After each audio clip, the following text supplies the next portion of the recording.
Kwanza tunamshukuru Mwenyezi Mungu, mpaka sasa tupo na alama 8 kwenye NBC Premier League. Hatujawa na wakati mzuri kwenye michezo ambayo tumecheza mwezi Novemba, kwa maana ya michezo hasa hii miwili ambayo tumekwenda kucheza ugenini. Tulianza na mchezo wa dhidi ya Mashujaa pale Lake Tanganyika, hatukupata matokeo mazuri kwa maana ya kupoteza kwa bao 1-0. Lakini baada ya mchezo wa Mashujaa tukakwenda kucheza na Coastal Union. Hatukuwa na wakati mzuri pia kwenye matokeo baada ya kufungwa mchezo huo pia kwa kupoteza kwa mabao 2-0. Sasa tunarejea nyumbani, tuna imani baada ya matokeo ya mchezo uliopita tutakuwa na wakati mzuri kwenye mchezo dhidi ya Namungo ambao tunakwenda kucheza siku ya tarehe 30.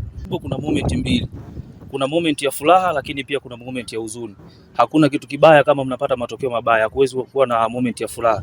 Kwa hiyo moja kwa moja moment ambayo ipo sasa ndani ya klabu yetu ni ya huzuni kwa kila mmoja, lakini tuna imani baada ya moment hii kupita kwenye hii michezo miwili, kwenye mchezo unaofuata dhidi ya Namungo ambao tunakwenda kucheza kesho kutwa, tutarudi kwenye moment yetu ambayo tumeizoea miaka yote. Sisi muda mwingi tunakuwa na furaha. Kwa hiyo tuna imani matokeo yatakayofuata kwenye mchezo wetu dhidi ya Namungo yatakuwa ni ya furaha zaidi na sio kitu kingine. Ya kwanza tuwaambie tu, cha kwanza tuwape pole.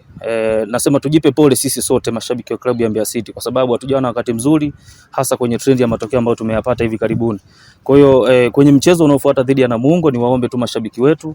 Tuna imani ambacho tumekipitia sasa ni kipindi cha mpito kwenye haya matokeo ambayo tumeyapata mechi zilizopita. Tunachokwenda kukitafuta sasa ni kile ambacho tumekizoea kwenye mechi zetu zote ambazo wao wanashuhudia, wanaziona tukiwa tunacheza. Kwa hiyo tuna imani hiki ambacho nakwenda kukizungumza sasa ni furaha ambayo inakwenda kurejea kwenye mechi dhidi ya Namungo. Kwa hiyo mashabiki wetu wajiandae kuisupport timu yao, wasikate tamaa. Bado tupo kwenye wakati mzuri. Sisi tuna imani hivyo kwa sababu mpaka sasa tumecheza michezo 8. Tuna imani bado tuko sehemu nzuri kwa sababu tuna michezo mingi ambayo imesalia.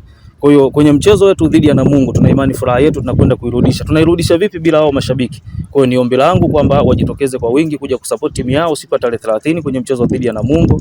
Tuna imani ujio wao ndio utasababisha sisi kupata matokeo ambayo ni positive kwa upande wetu.